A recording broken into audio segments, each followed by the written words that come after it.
And so, yes, welcome everybody to our second webinar in this learning journey, where we'll be talking about cultural scaffolding and social niche construction.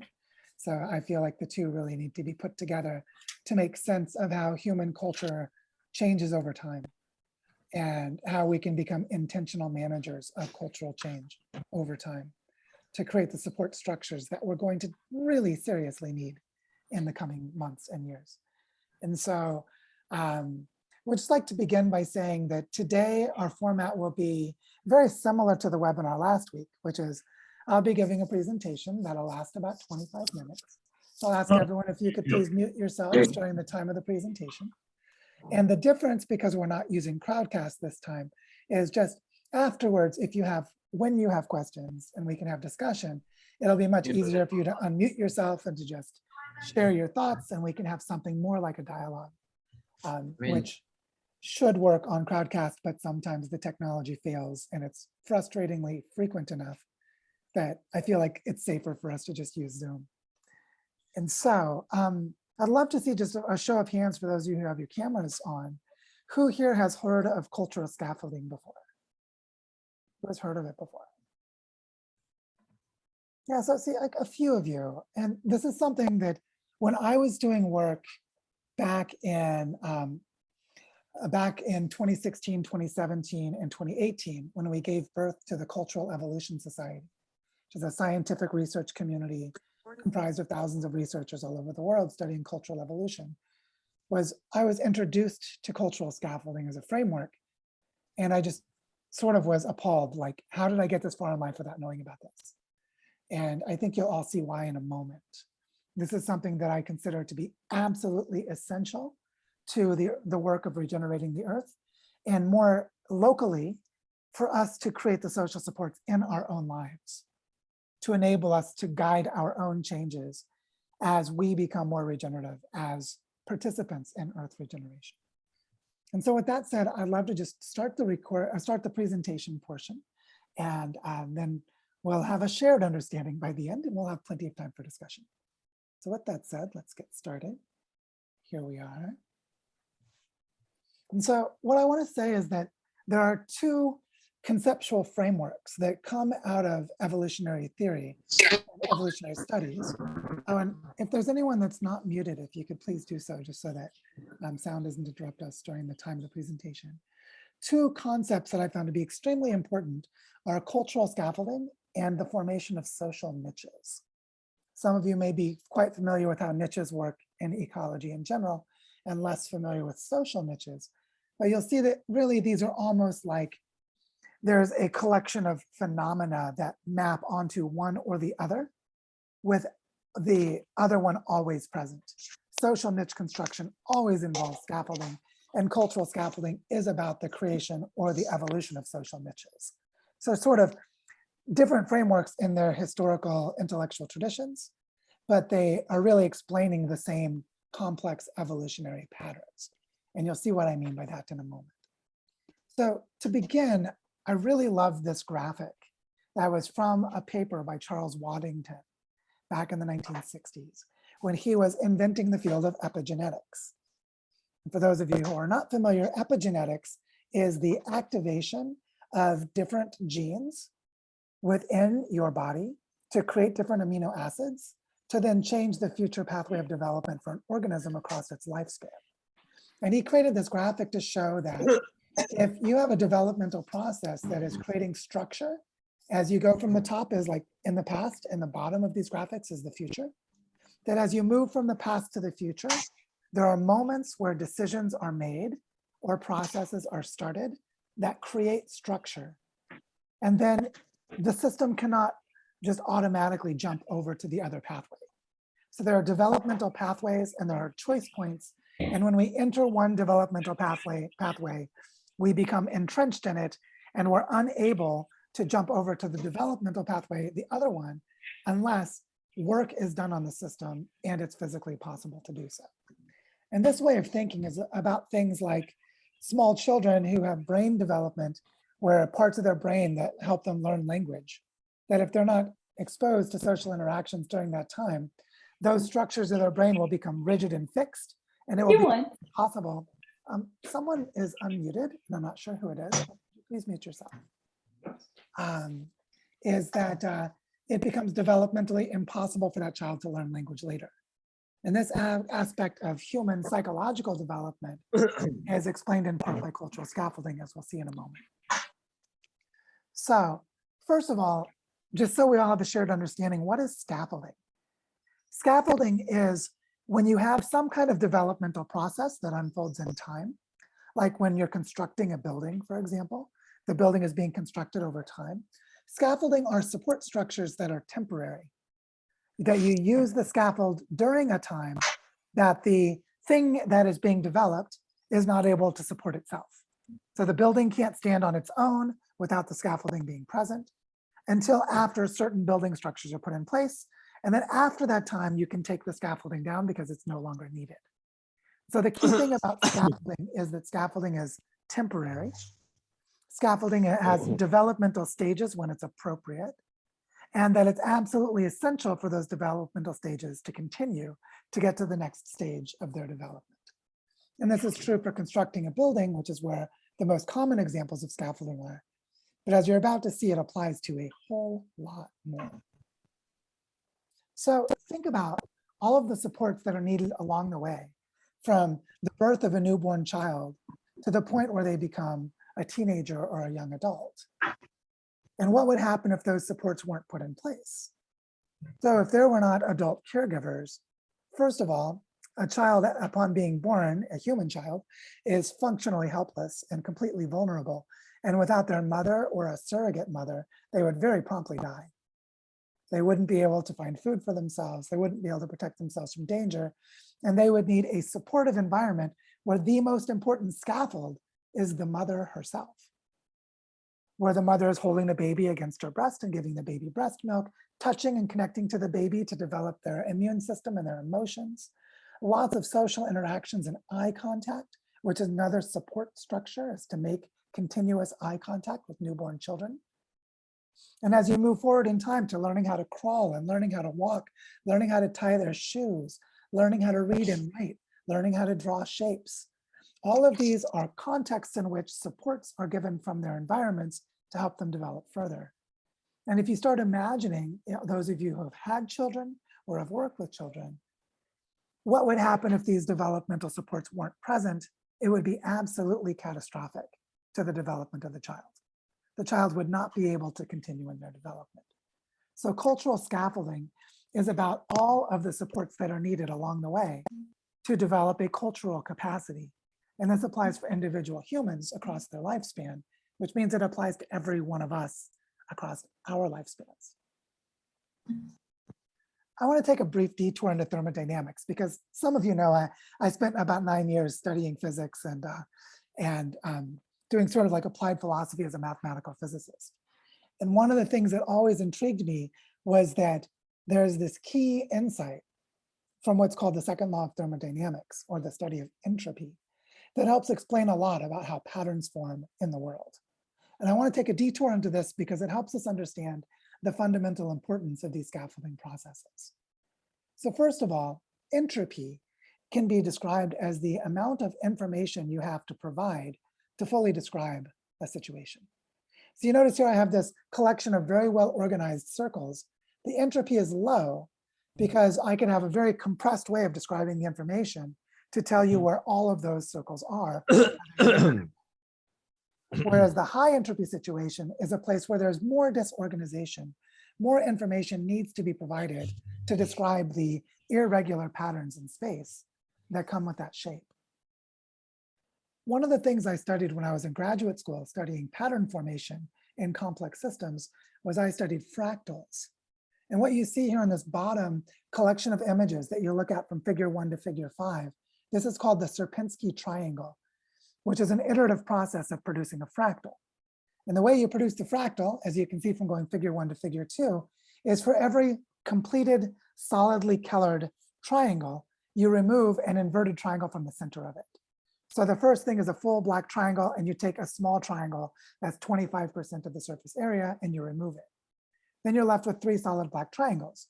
So in figure 3, what you do is repeat the same process for all 3 of those triangles. removing 25% of their surface area and emptying out the space. Well, the fractal, the Sierpinski triangle, is if you did this an infinite number of times, whereas you remove more and more of the solid areas, you end up with a line that is infinitely long with a surface area that is 0, because you've removed all of the surface area. And the important thing here is that the entropy, the measure of disorganization, is increasing the more times you go through this process. And so it's just a way of seeing that you need more information to describe figure 3 than you do for figure 2. And it turns out this irreversibility in time, this increasing of entropy, is how all physical systems work.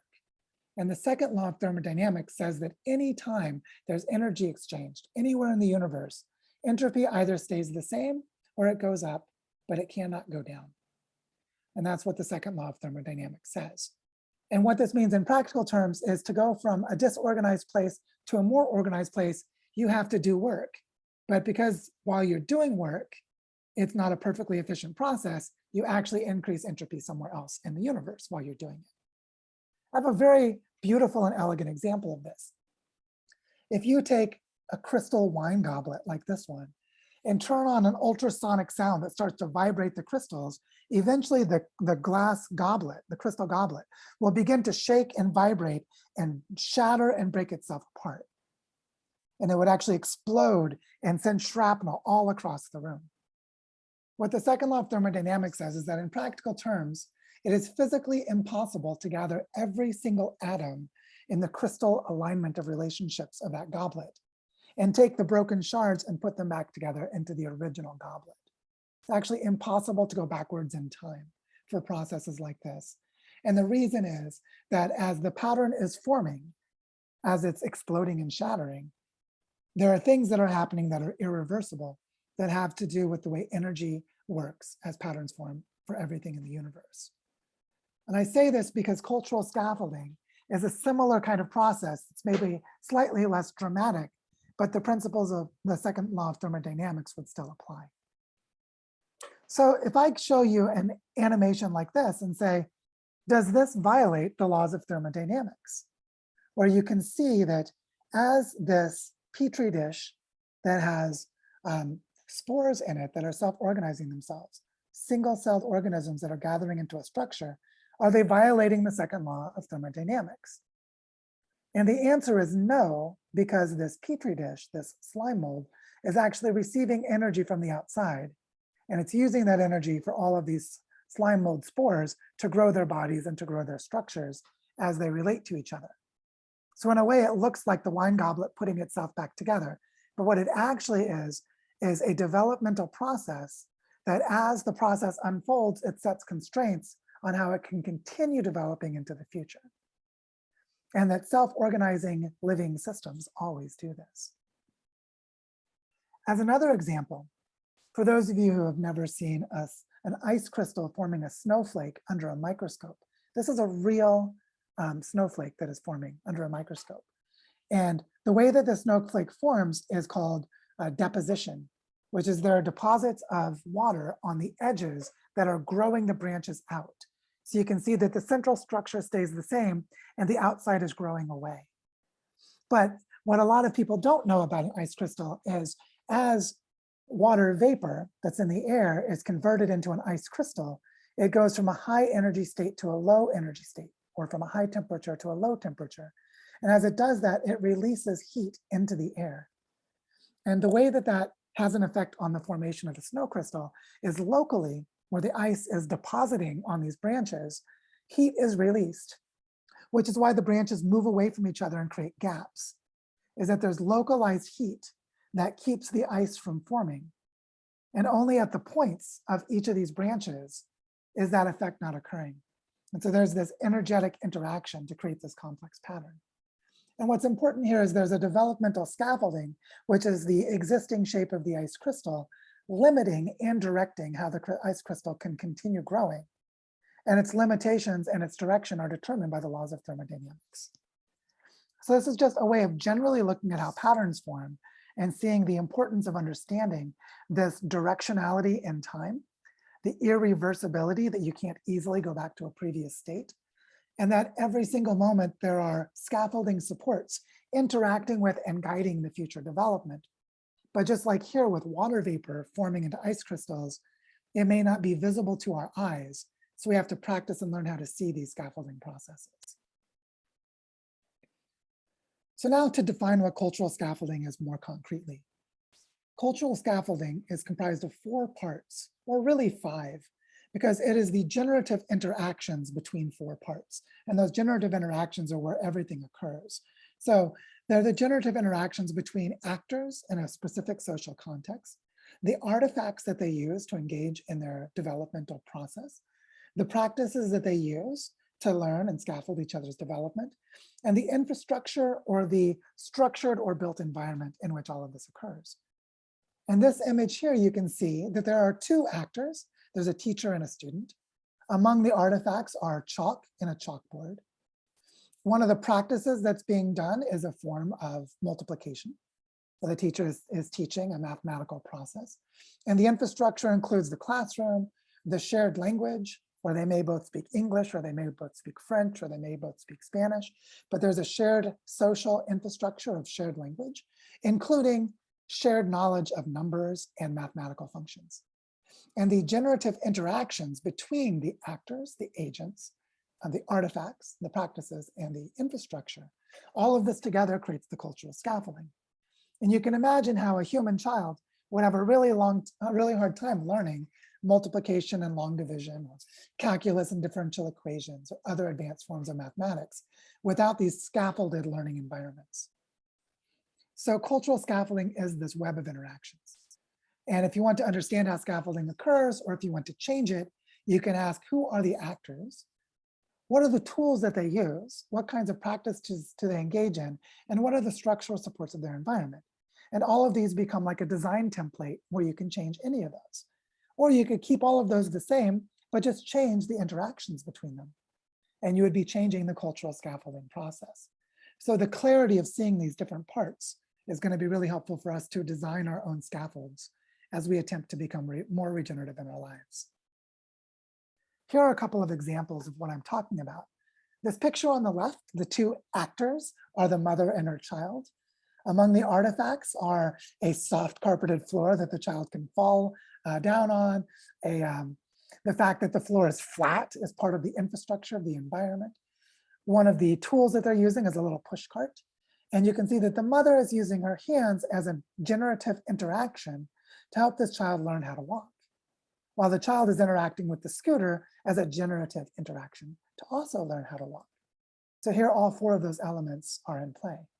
If you look at the image on the right with the ballet class, you can see that the actors are the teachers and the students, and that among their artifacts are the outfits that they wear that allow them to see the shape of their bodies so they can correct for body posture and body position, and that they use the horizontal bars and the soft space and the ballet slippers.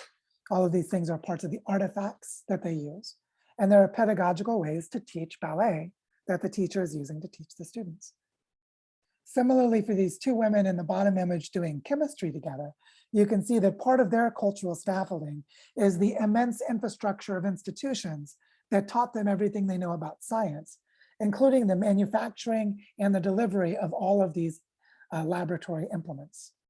You know, the flasks that they're using, the test tubes, the different chemicals that they're using, their safety goggles. There's a huge infrastructure of cultural scaffolding to enable science or other very complex social activities to occur. And what we want to do is get skilled at seeing these different aspects of cultural scaffolding so we can make intentional choices about how to change them. What's interesting is at the sociological scale, the same things can be seen. And here, if you look at this history of the evolution of an automobile, where you can see that each generation from year to year, they're accumulating innovations, but they're also locked into particular aspects of their development. For example, you start with a car in 1966, but by 2006, you haven't produced a train or a boat or some other kind of vehicle. It's still a car. And the entire time it was a 4-door vehicle.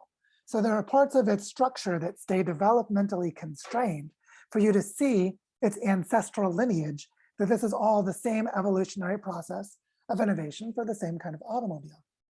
But what's interesting to see here is that there is accumulation and acceleration in the complexity of the parts and their interactions.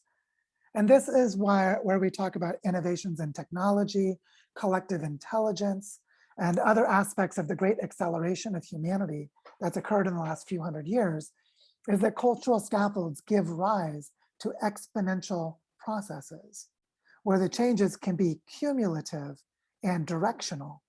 And if you're accumulating in the same direction, they can increase in complexity, where they start off slow but become faster, so it's accelerating. And just if you think about these cars and go from metallurgy to the study of polymer science and plastics, you can start to imagine that there might be hundreds of thousands or even millions of innovations between the 40 years from the first of these cars and the last of them. There might be millions of innovations that have accumulated in the design of this one automobile. Think of something like shatterproof glass, or better microprocessors for the turn signals, or any other component that may be in this car, and the incredible accumulation of knowledge that enabled it to occur. So you can see cultural scaffolding in the development of an individual, like a child learning to walk, and you can also see it in the development of innovation at the sociological scale. You can even see it in spatial geography. Here are images at 3 different times for the development of Disneyland near Oakland, California, or in not in Oakland, near Los Angeles. And what you can see is that there were developmental constraints, and all the architects in this group will recognize this immediately, that there were structures put in place at the beginning that limited and constrained the future development, just like the snowflake and just like the slime mold. And there was a space-filling quality like that fractal, the Sierpinski Triangle, that over time, Disneyland became more and more spatially complex, but it had a really difficult time undoing the spatial limitations of its earlier development. Just like the spatial or the structural parts of human brains are really hard to change later after they've become locked in. And this is where we get to the entrenchment of structures. That once you start to have a developmental process that is so cumulative and so complex that it removes possible future pathways, it entrenches itself to the logic of its own development. And this is true for Disneyland, it's true for the development of automobiles, and it's true for cultural learning in individual humans. You can even see it in urban landscapes, where the entrenchment can be very deep and very profound and multifaceted. What I like to see in the example here is look at the arterial pattern of movement for transport, where all of the cars and trucks and buses are constrained to the position of the streets and the size of the city blocks. And an example I learned about that was really powerful for me was the difference between Seattle, Washington and Vancouver, British Columbia, where Seattle, Washington has city blocks that are 400 feet long, and Vancouver, British Columbia has blocks that are 300 feet long. And it turns out you can design a walkable city with traffic lights that work on a 300-foot city block that you cannot do on a 400-foot city block. But once those city blocks are put in place with skyscrapers, these high dense infrastructure of urbanism, you can't easily make the city more walkable after its entrenchment has become locked in. This insight applies to the entire global economy and the planetary collapse process that we talked about last week. So here's the thing, the real inconvenient truth that we need to understand is this. This developmental pattern of cumulative cultural evolution across urban landscapes, innovation pathways for development of technology, models of social organization and ways of learning, the use of landscapes, on and on, every aspect of planetary change that has been enacted by humans has followed a cultural scaffolding process that has locked us in to the irreversibility of planetary collapse.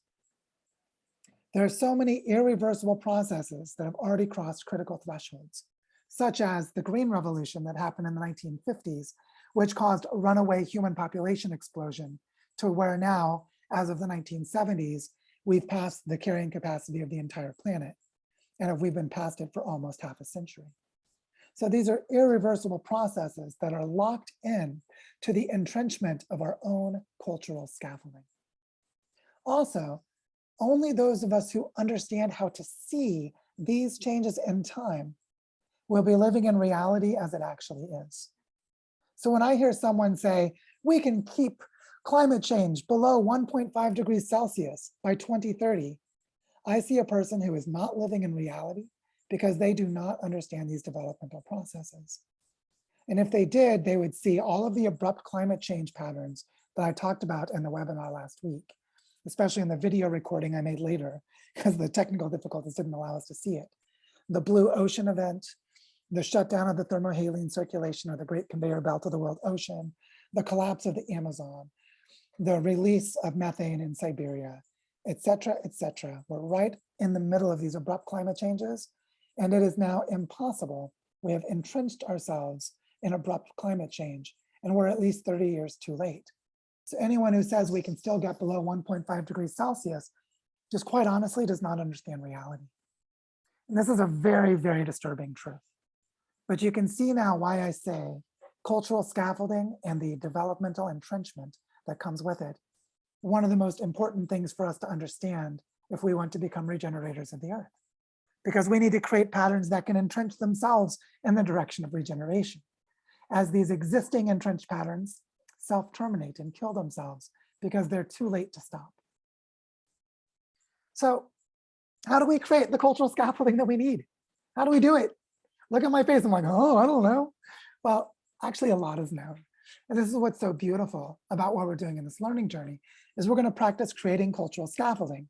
For example, a weekly webinar followed by 3 community Zoom calls, cultural scaffolding, the Mighty Networks platform for Earth Regenerators, the Regenerative Project Incubator, book club, and dozens of other activities that are unfolding on the Earth Regenerators platform. All of these are cultural scaffolds that have been created in the last 2 years. So our community is practicing and learning how to create them. But to understand how to create them, I need to take a slight detour into another topic, which is what is niche formation and how do niches work? First of all, just to be sure we're all on the same page, a niche is a part of an environment in which some organism can make their livelihood. So if a bird is able to go into the branches of a tree and build a nest, it can form a niche in the branches of that tree, because the niche is the place in the ecosystem that that organism creates its livelihood. Well, beavers shape their environments. They engage in niche construction, and they do this by building dams and rivers. And what's interesting about beavers is they have a process that's similar to that cumulative aspect of human culture, which is that the niches they create by damming the rivers can be inherited by their offspring. So once a beaver has entered, or a group of beavers have entered into a river and built their dams, when they have birth, they give birth to their offspring and they grow old and die, that new generation of beavers inherits a changed environment. Just like someone in Paris or someone in London or someone in New York is born into an environment that has a subway train system and they inherit the infrastructure of the train system. So this way of forming niches and making them inheritable is part of how we design for directing their entrenchment and directing their development. When we look at this way of forming niches, it turns out lots of organisms do this.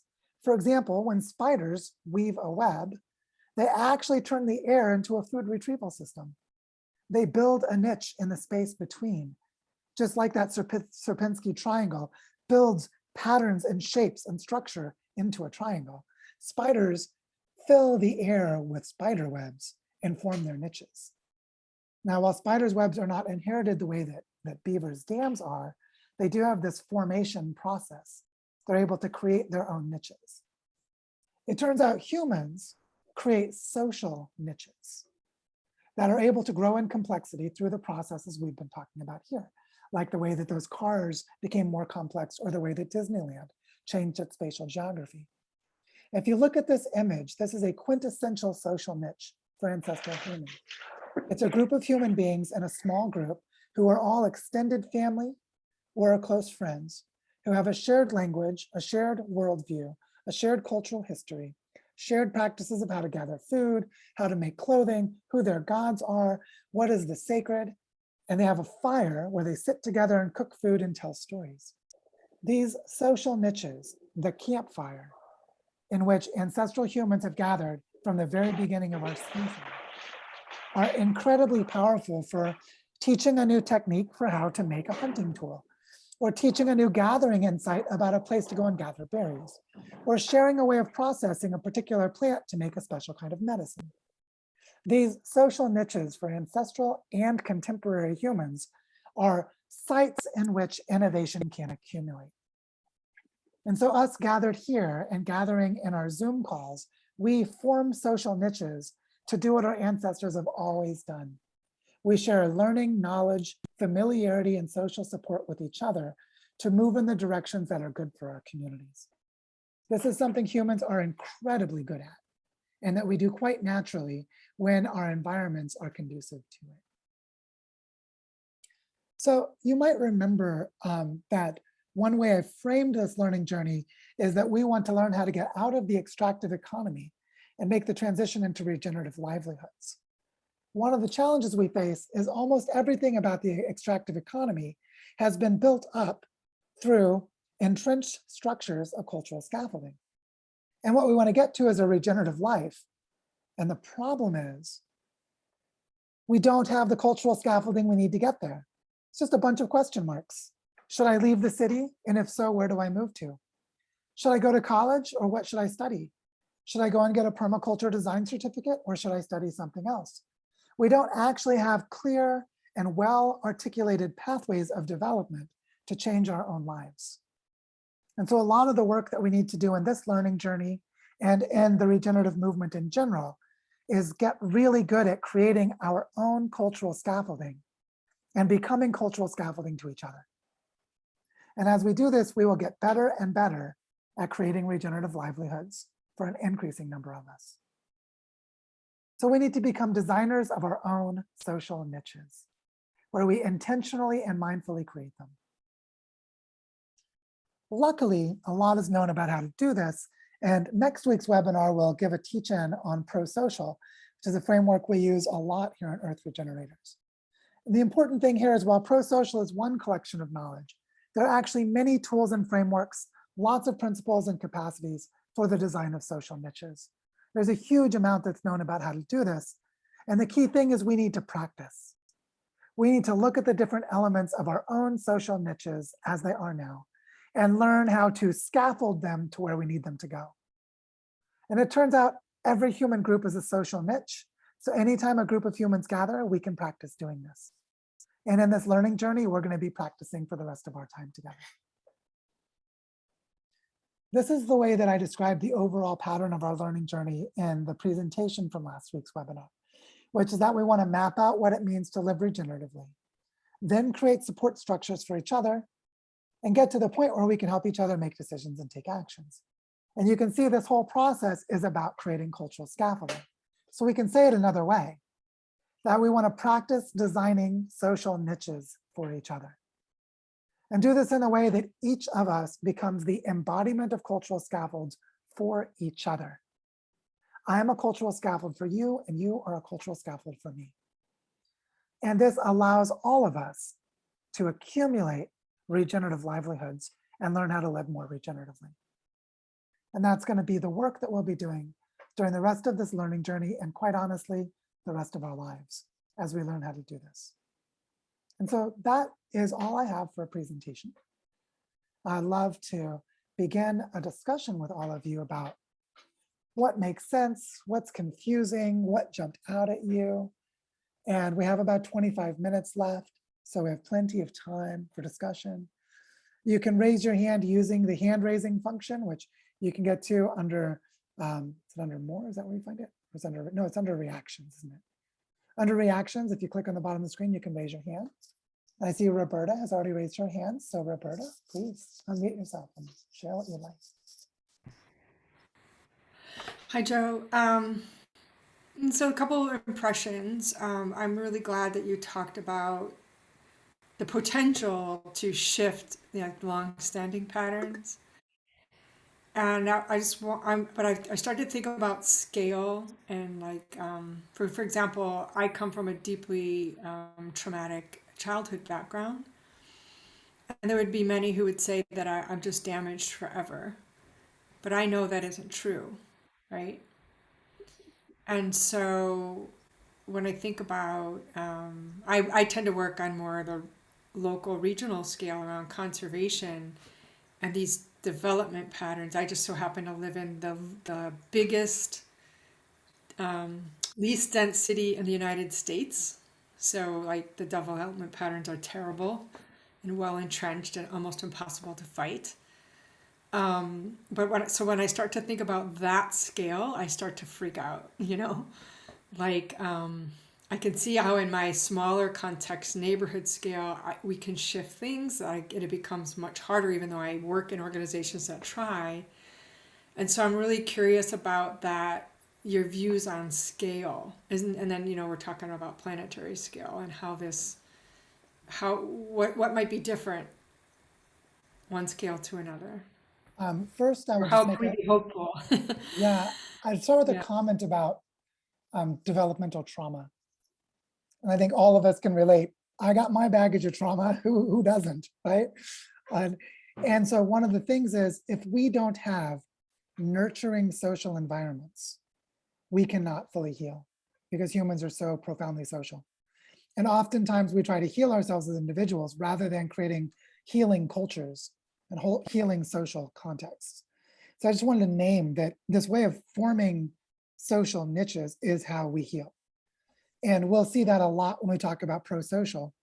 And everyone here who's been participating in pro-social groups on Earth Regenerators, it's like, how am I able to show up so fully with so much trust with people I've barely met and feel so loved and be so vulnerable and feel so held? And it's because we're mindfully and intentionally creating these capacities, which means they happen more quickly and they happen more coherently. So I just wanted to name that we will be experiencing how to do that starting with next week, probably even starting with the Zoom calls this week. But really, when we do a teach-in on pro-social and begin to practice it together, for those of you who haven't experienced it, we will be intentionally doing that. Now, it relates to the question of scale. And I would say, go back to that fractal, the Sierpinski Triangle, that the way we get to scale is not to go big, but to go diversely local and networked, which is the more small social niches of healing there are, and the more coherent they are with each other, the more widespread and large-scale healing occurs. And because human beings naturally evolve in relatively low density hunter-gatherer contexts, the healthiest place for us to be is to be in an extended kin network, to be with our tribes. And I don't mean tribes in the negative sense. I mean the people that are our people, the landscapes. And oh my gosh, a big part of indigenous livelihoods is the most important, quote, people are the landscapes themselves. And that actually many indigenous cultures, their name is confused by anthropologists because they name their landscape and that name is given to them, Iroquois. Iroquois might have been the name for their watershed, right? Like a lot of indigenous people said the name, that we are the people of this place. And because Europeans didn't understand that, they just named them that. Like, oh, the Iroquois people, because they're the Iroquois language. No, they're the people of the Iroquois landscape. And if you separate them from their landscape, it does permanent cultural damage to them because their identity is so entangled in their landscapes. And because humans evolved like this, our natural scale is the scale of the bioregion. Our natural scale is a territory extended trade network that is local to regional in scale, with relatively small population density and the capacity to have deep, intimate relationships with people around us. And so the best way for us to get to large scale is to reproduce those local conditions in as many places as possible. And there's profound hope in doing that because that's much easier to do and has a much better track record of success. I saw that Victoria and Jonathan had a hand raised. I'll go to you next. And then whoever Cloud Cap Mushrooms is, which I love as a mushroom forager, you can go next. So Jonathan and or Victoria. Actually, it's Victoria. Yeah, so I love this. It really helps to explain what we're doing in this particular industry that we're in the clean energy financing industry. And it has taken on a certain track and it's not working. And what we want to do is add a community track to right from the beginning, and we will have the opportunity to do that in New Jersey. And, without, if we just went on the path that's already there from other states in implementing this new law, it will be very hard to change it. But we have the opportunity to do this at the same time, and we're very excited about it. And we're actually meeting with a task force that is there to create cultural scaffolding for the state, municipality by municipality, on Tuesday. So we should probably convene a little group to give us feedback and, like how we can build this into the way they compete on sustainability. Yeah. So One thing I would add that we can explore more later, and this comes out of the work of David Sloan Wilson, who's also one of the founders of ProSocial and is one of my mentors and friends. David Sloan Wilson clarified what is now called a multi-level selection. The multi-level selection is that the natural selection patterns, natural selection as Charles Darwin described, actually happens at every scale of organization at the same time. Just as a simple example, your body, which is made of some estimated 30 trillion cells, needs to be able to select for the survival of your entire organism. But if it doesn't also select for the well-being of your liver or your heart or your lungs, then your whole organism is quickly going to die. And so it turns out that evolutionary selection processes occur at all relevant levels at the same time. And if they're coherent with each other, it works. And if they're not, one level of selection that's mismatched will undermine other levels of selection. And so when you look at policy environments and institutional development, you can ask yourself, what are the selection mechanisms? What are the things guiding this entrenchment process? And if they go against what you're trying to do at a different scale, you can fairly safely predict it's not going to work, just from evolutionary principles. And so this way of thinking about policy and institutional change is mirrored as a fractal to what we've talked about at a more personal level. There's a huge amount we can talk about with that. It's very important and interesting stuff. I just want to name it as another piece. So I see we now have cloud cap mushrooms, followed by Irvi, followed by Eli. Hi, yeah, I guess my company email is the Zoom account here. My name is Chris Ponte. My wife and I have cloud cap mushrooms. We're in Oregon. I just wanted to speak to. I'm already a fan. I love mushrooms. Thanks. Yeah, we do too. I wanted to speak to the evolutionary part of this, and that in your opening presentation, for the one from last week, you're essentially saying we're going to go through this evolutionary process. And I agree with that. But something that gives me hope and that to keep in mind, because folks are mentioning like scale, and it's really easy to be like, how do we deal with this thing that's so huge? In disruptions in nature, it's not the thing that is dominant that succeeds. The evolution of the new organisms that proliferate, they were there in a minority, and then the niche and the organism come together in the disruption, and then it proliferates. We're not going to be the dominant paradigm, the dominant type of living, the culture in this paradigm. It's only through the disruption that these kinds of living are really going to emerge to be successful. They can be successful now, because it's based in the reality of our ecosystem, but they're not going to reach that scale. I just don't think they would reach that scale until there is the framework is laid out for that to happen. The disruption provides in like with soil, it's like this is a vacuum and the weeds come in, like that's a similar thing that's going to take place. Yeah, one thing I can say from all of my experience mushroom foraging is the best mushroom foraging is where the ecosystems have a boundary and where there's disruption. And so absolutely. Another thing to say is when I studied pattern formation as a complexity scientist and got really interested in phase transitions, which is how you move from one dynamic mode to another, that collapse is just the breakdown of order from the old regime. And innovation is the emergence of a different regime, which is exactly what you're saying, Chris. Exactly. that basically we cannot give birth to a regenerative world without collapsing the dominant world. And so we shouldn't try to keep it going. And also that the collapse process, for those of us who have worked with compost, what is compost? It's a bunch of living things that have become dead matter that then become food for microorganisms and mycelia. And their complex molecules get broken down and redigested and metabolized into soil. So soil formation is a process of collapse of multi-celled organisms, like zucchinis and eggs and meat and whatever else you might put into your compost pile. And so this way of thinking about collapse as inherently a part of the process, inherently necessary to the process, and from our point of view, actually good, meaning we don't want this dominant system anyway, we want it to go away. It needs to collapse. Now this helps us deal with a lot of our grief in a very different way, in addition to what you were saying, Chris. So this is one of the reasons I'm happier now that I've accepted collapse. It's like the hidden secret is, whoa, I don't have to fight that stupid system anymore. Just let it go and actually compost it. We'll have more material to work with. So yeah.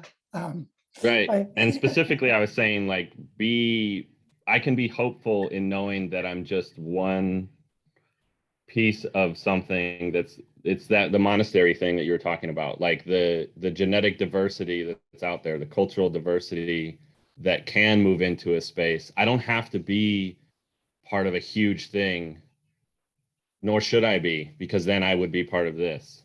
Yeah, commodification in large scale is a bad idea. Thanks so much, Chris. I really appreciate it. So on to Urvi, and then Eli, and then Merritt. Hi, we have a two-part question. So Mark's going to go first on the same topic. Yeah, hey, I saw you said there's no examples of sustainable cities in history. And I'm sitting here in London, which has been here for 2,000 years. And then there's Jerusalem and Damascus, yada, yada. Where do I go to read some more about that? Because I'm sort of the +1. So can you just point me at some resources to find out more about how cities are unsustainable and what might be done about that? Yeah, the confusion that comes, and I'll just add this real quick, is the confusion comes in the continuity of place-based urbanism and the existence of the empires and civilizations of which they were a part. Now, like in London, for example, there have continually been the re-emergence of cities because the geography is so well situated for cities to emerge. It's actually a physical geography constraint. But the models of empire have gone through all kinds of rise and fall and collapse dynamics over the time. Same would be said for, like, if you look at the Middle East and some of the biggest deserts in the world today that were created by the early, like the Sumerians and the groups that were the early civilizations from 6,000 years ago. And Rome would be another good example where there have been cities re-emerging in that place because of the location of rivers and connections to coasts and supply chains within the interior. So whenever cities re-emerge, they'll re-emerge in those same places. But there's actually a collapse dynamic for the civilizations. That's just a point of confusion that comes up. But we can talk more about that too. Urvi, I'm sorry, I cut off right as you're about to ask your question. No worries. My follow-up to that, just linked to place, is what's a good starting point as we consider place for each of us? Like Mark and I live in London. I grew up in India. He grew up in New Zealand. And we're sitting here going, how do we figure out where we kind of make our... And just wondered if you have any starting points for like, where do you go to start like exploring this kind of what is our place question? It's actually surprisingly obvious where you go. You go into your own heart. That's where you go. And there are questions you can ask, such as a question I ask myself, where do I want my bones to decompose when I die? Where do I want to belong to? When I ask a question like that, I mean, tears well up in me. It's a big question. And the thing is, most of us couldn't answer that question. We'd be like, oh, shit, I don't know where to put my bones. Something so basic and so human. Where would my ancestors come and visit, or where would my descendants come and visit me if I buried my bones? And so the most important question is to go into your own heart and to ask yourself, what are you so passionate about? You care so much about that it'll be one of those sacred things to protect and honor, which will give you deep purpose, deep meaning, and deep joy. And then the second thing is, where do I belong? And that question is answered by going into your heart as you go into landscapes. It's not answered in one or the other. And so what I would encourage is begin that journey sooner rather than later. And just really inquire deeply into it. And all the better, go into that inquiry with other people here who are asking. I think a lot of us come out of our heads, right? We're looking for where we belong. Like us, a lot of us can relate to that. And so you're going to find a lot of people who will resonate and will be helpful and have insights from their own inquiries about this question. It's a really, really important one. So thank you so much for asking it. And we will unpack it more as we go. Eli, on to you. Thank you.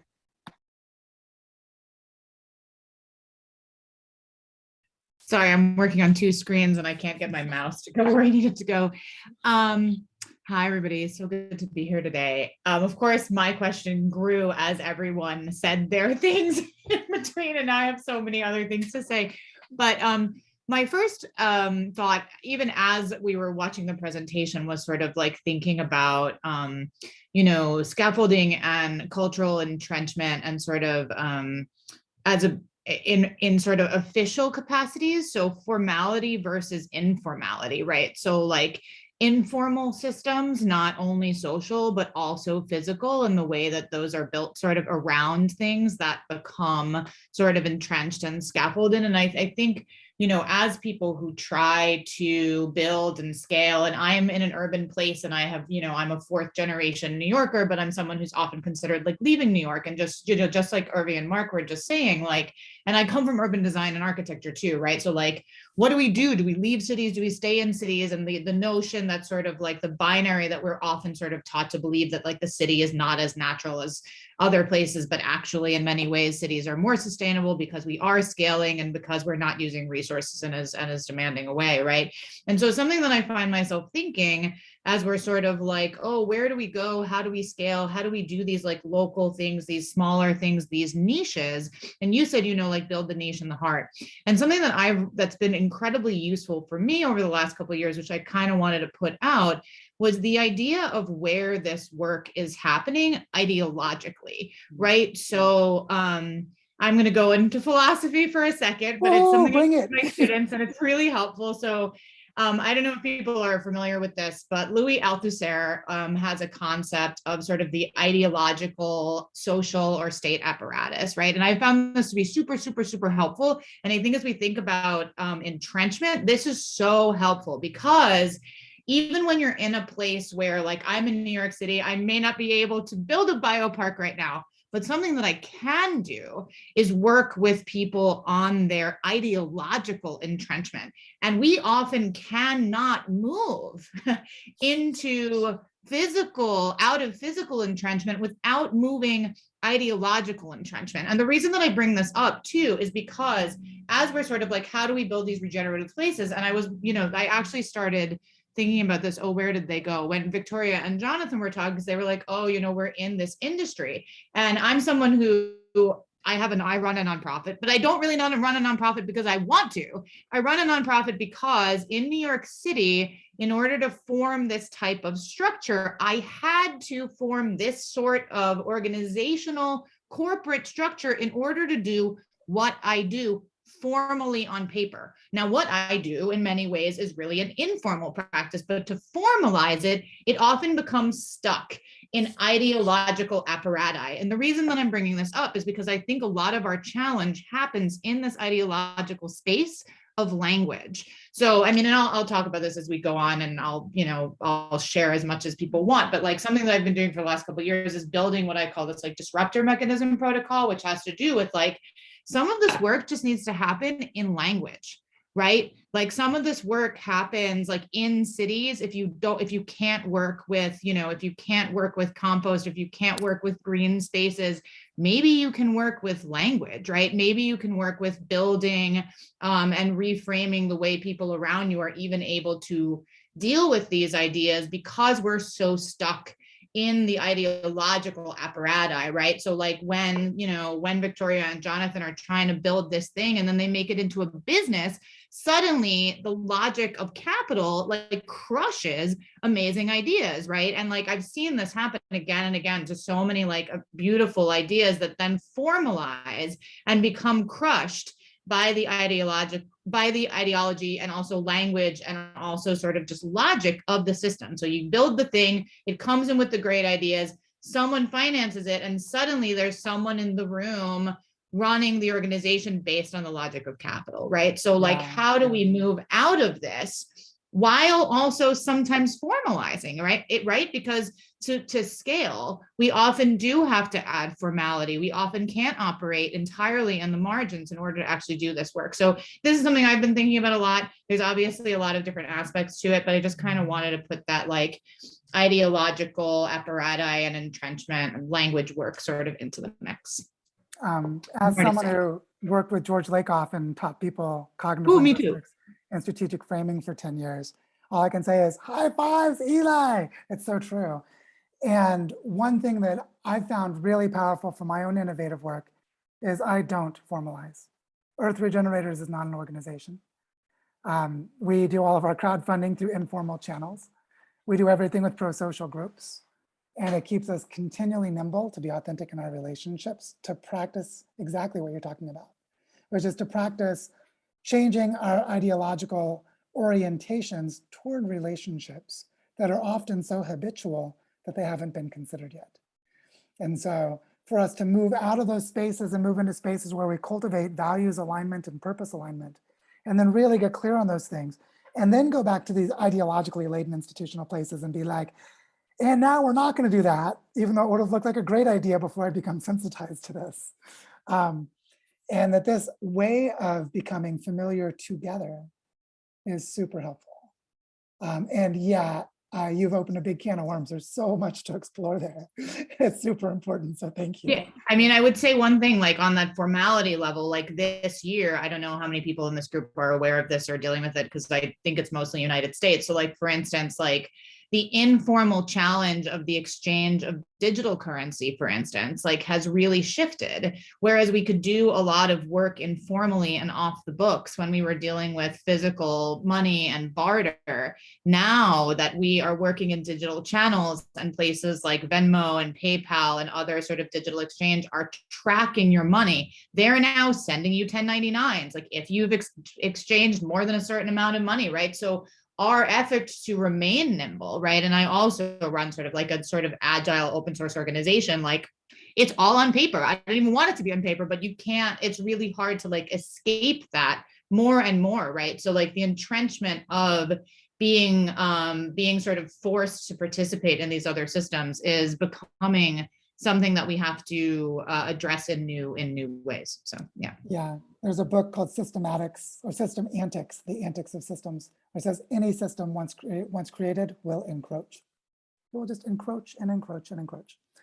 Merritt, on to you, and then Irene. Hi, I'm happy to be here today. So I guess I don't really know if I have a question, but it's more of just like a comment about, you know, I mean, as a therapist, a psychotherapist, I think just having these conversations sometimes can feel detached from, you know, the loss that I think we have to accept in order to kind of move forward in this work.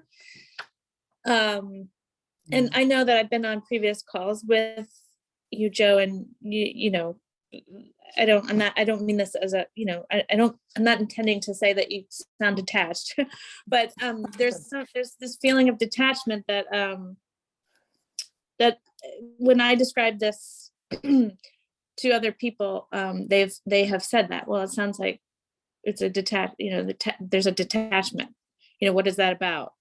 And I'm not really sure how to respond to it, because there is sort of a detachment that has to take place, or a compartmentalization, right, in order to handle it. It's overwhelming grief. And I mean, I had a hard time myself accepting that. I mean, I still am having a difficult time accepting it. It seems like an ongoing process. But as I wrote in a message on Mighty Networks recently, it wasn't until I was visited by like 24 black vultures in my backyard that it really came together for me. And it was sad, but it was also beautiful. This sort of, I can't really articulate it, but so I guess my comment is really just, and maybe it's a question, like how do we ensure that we don't sound detached, right? I think there's a big difference between sounding detached and being detached. And I think this is really important, which is what I've learned from all of my studies of embodiment, when I was doing a lot of cognitive science work and a background in dance and theater and martial arts. And so I'm a very embodied person and very deeply aware intellectually and personally why embodiment is fundamental to everything. It's like, it's ridiculously all encompassing that all organisms have bodies. One of the things you can casually say and then just spend your entire life learning its significance. And I think most important thing is for us to embody what we're talking about. And that's usually a developmental process. And what I mean is we try to embody things, but we find we're really not in supportive environments to embody things. So we do them in fairly compartmentalized ways because that's what's available to us. And this is why immersions are so helpful. Why people might go to a permaculture camp or an ecosystem restoration camp, or where they'll go and have an immersion experience to be able to embody a little bit more what they're trying to understand. And this is why grief circles and emotional support groups are so important, to embody together socially what our bodies feel personally. And one of the things that's going to come up when we start talking about pro-social, and I don't know that we'll go too much into the technical aspects of this part of the research, but it'll be implied in what we're doing, is that one of the most important parts of changing ourselves is getting into the different ways that we relate to ourselves from one part to another to help us move into patterns of change that are successful. So we actually can create our own cultural scaffolding. And a simple example would be comparing your present self to your future self. How am I now? How might I be in a year? What would I need to do to get from here to there? And there's a way of relating to two different parts of your identity in time. And that metacognition, that ability to have cognition about yourself, is scaffolding. And so we have ways of intentionally creating scaffolding within ourselves. We're going to really see this when we talk about the ACT matrix, which comes from acceptance and commitment therapy. The ACT matrix creates scaffolding in our bodies to make sense of our own feelings, to navigate toward our intentions and our goals.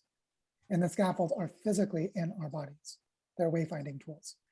And so this idea of scaffolding is deeply embodied in practice.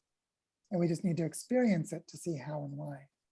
Which is why I think your point, Merit, is super important, and that we just practice embodying it in whatever ways we can. And then we try and get better at doing that. And we don't really care how other people interpret it, because we're the ones who are embodying it. Like, they'll catch up or they won't.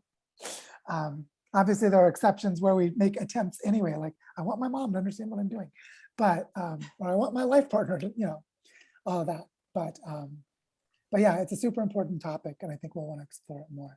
So I see there's Irene and then Cheryl and your partner who's there. And we're a couple minutes over, so maybe let's just roll fairly quickly for the sake of time, but let's get through them because they're important. And if anyone needs to leave early, there will be a recording you can come back to, because I'll post the recording in a few hours. Irene, on to you. Joe, when you were talking about cultural scaffolding, you instantly came to mind an interview I heard on YouTube really recently. There's a man named John Doyle, an Irishman. I don't know if anyone has heard from him. Anyway, he works for the EU in Brussels, and he has some fairly high-level job there to do with climate change. So for years, he's been kind of living with this cognitive dissonance where he knows what's going on with climate, and the politics is, as he says, lunacy when you have to listen to it, knowing what the reality is.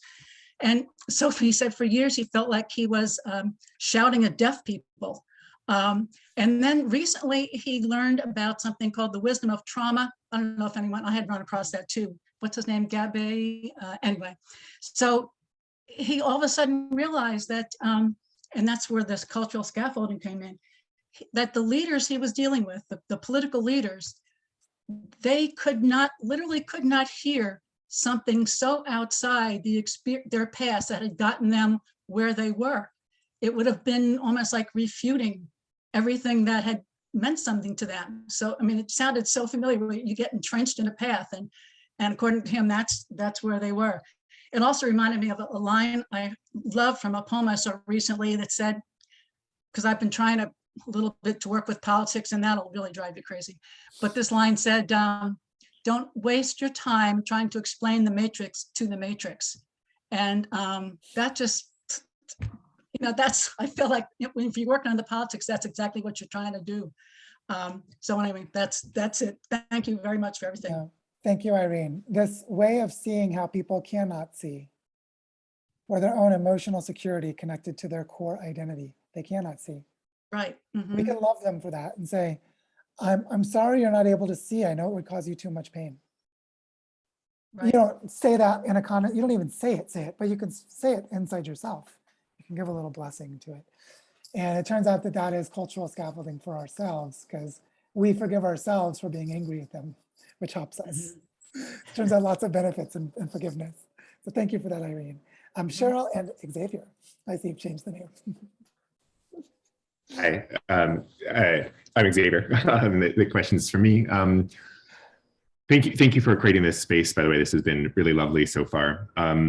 The one thing that came up for me in the last session, and then again today a little bit, was as we were speaking afterwards, I was reflecting, I was saying, I don't feel that attached to the system as it exists. Like, I'm ready to let a lot of it go. I don't need the corporate structures that we have or something. I'm not married to that. But then I realized it wasn't that wasn't completely true, or I don't know how to carve out those things that I love that are entrenched inside the system to understand what part of them is creating the system and what part could be pulled out. And then in your talk today, when you spoke of sort of like thermodynamics and fractals and things. So I work in computer science and mathematics, and I genuinely love that, right? I love that aspect of technology, but then I get worried about the extent to which, like, with a lot of computer science I see deeper and deeper. I can study more intricate mathematical patterns with a faster computer, but now I'm back on that same, like, let's build some more factories for making some more microprocessors. And so, like, there's a part of me that's like, I can't continue to love that stuff. I can't be interested in quantum physics. I can't be interested in artificial intelligence, anything like this, without needing the current system but then hearing that you also have a background in some of these areas, I thought maybe you would have some thoughts on how you carve out those aspects of those things that you love and understand which part is necessarily a part of the failing system and which part can be salvaged in some way, or how we might sense make through that. Yeah. Back in 2013 and 2014, I worked with a Hungarian friend named Laszlo Karafiev, and we did a study, we called it the Climate Meme Project, where we wanted to analyze and understand the underlying psychology for why people talked about climate change on Twitter. And we found basically deeply entrenched patterns of trauma, but we had great clarity about them. And just for fun, because Laszlo is he's really into Jungian psychology, he decided to look at Jungian archetypes. He's like, let's look at the Jungian archetypes of this discourse. And he did a gap analysis. It's like, wow, there's a lot of warriors and fighters and all this stuff. Like, look at that, but what's missing? What do those archetypes create that are absent because they're there? He asked the question in that way. And he found there were two key archetypes for the climate discourse that are effectively absent at a discourse level. And they are the healer, enter the word regeneration, the healer, and the innocent. Now, I understood the importance of the innocent right away, but I couldn't understand it in an embodied sense until my daughter was born. And I started playing with a 2-year-old and playing with a 3-year-old, and now she's 5. And I spent a lot of time outdoors in her beautiful innocence that she still has. And what I realized was all of those things I love, I do with her. Like, I don't read books very much anymore. And I love to read. I mean, I've read so much. But I read landscapes. And I'm bringing water back to land because I've learned how to see those fractal self-organizing patterns, and I'm manifesting them in land. And I'm watching all the animals show up and watching all the plants show up. And I got to tell you, it's more joyful for me to hold the preciousness of my intellectual love and put it somewhere that's truly beautiful to me. I've actually salvaged it from the system. My love of mathematics is in the way that I dig channels for water to move.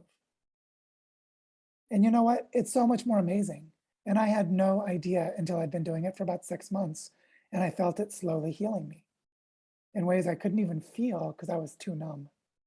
And so the lesson here, going back to what we said with Irvi a little while ago, is go into your heart and find what's precious to you. And you'll discover these things that are connected to the old system have an innocence to them. Like, I teach people quantum mechanics, I riff on it, it's so much fun. If anyone who doesn't know about quantum mechanics or like Hawking radiation on the edge of black holes and these super cool topics, like we can geek out like nobody's business. It is so much fun.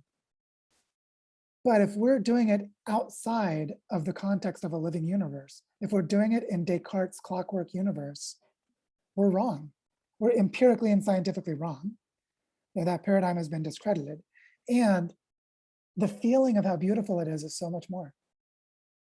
Like for me to talk about how maybe stars are feminine because our entire solar system, the sun and all the planets and all the asteroids, all the moons, are all the daughters of an exploded supernova. And that supernova process was a birthing process. I'm saying things that are completely consistent with the science. I'm just giving them a gender. And I'm giving them the gender because of their productivity, their creativity, the fact that they produce the conditions for life, for this one planet we know of that has life. And then I can talk about black holes and supernovas and the thermodynamics of the sun's surface and quantum mechanics and atomic physics and all these things that I think are super cool because they help me understand why I am the child of a dead star. And I only do that because I spent 10 years studying to be a physicist while doing philosophy and loving this stuff. And so the key is to find your innocence. That's the key, find your innocence. Because by the way, the best artificial intelligence is going to be in the living systems of the planet. You're not going to find anything better than the Earth's biosphere to study. There's nothing we know of more intelligent. And so when we start to look with those eyes to the living systems of the world, we'll receive gifts we didn't know were there. Because we'll have that intellectual joy and we'll be creating life. Well, you're helping too. And so I know we're way over the time we'd agreed to, and it doesn't seem to have bothered anyone. We're all still here. But I want to close today by just saying that when I learned about cultural scaffolding, it gave me a way of accepting a lot of my past pain. Most of my hardships were because I was trailblazing. What does that mean? It means I didn't have the social supports I needed to do what I was doing. I didn't have cultural scaffolding. And I made it my goal from that day forward in 2017. I have a little 5-minute podcast I recorded I could share with you guys, where I said, my life without cultural scaffolding. And you can hear my wavering in my voice. I was on the edge of tears. I was so sad about the pain of being alone for so long because I didn't have cultural scaffolding.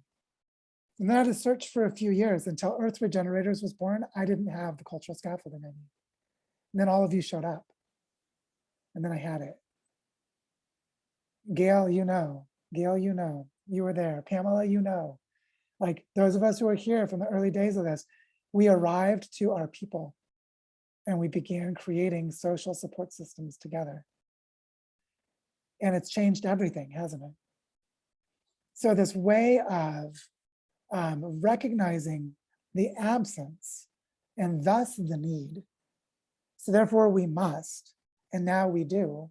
And wow, when we do, look what we can be. All of this is what is happening.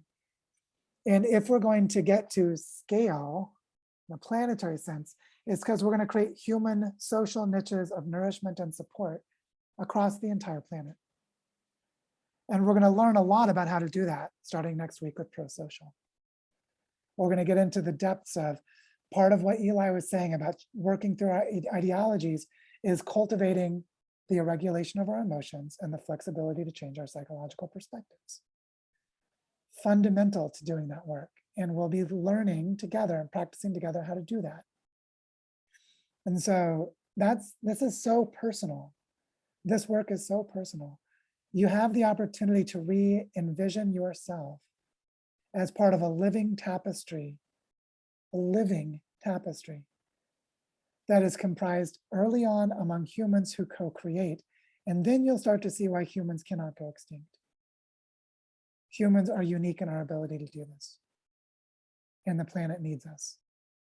And you'll start to see, without any arrogance or any condescension or any idea of separation, humans are absolutely beautiful, and the healing elixir that will bring is beyond description. It is beyond description. And that is the work we're doing. We're healing ourselves to become part of the healing of the planet. And it's an amazing thing to realize how much Earth needs her humans. It's kind of an amazing thing, but it's amazing not to the Earth, it's amazing to us when we discover it.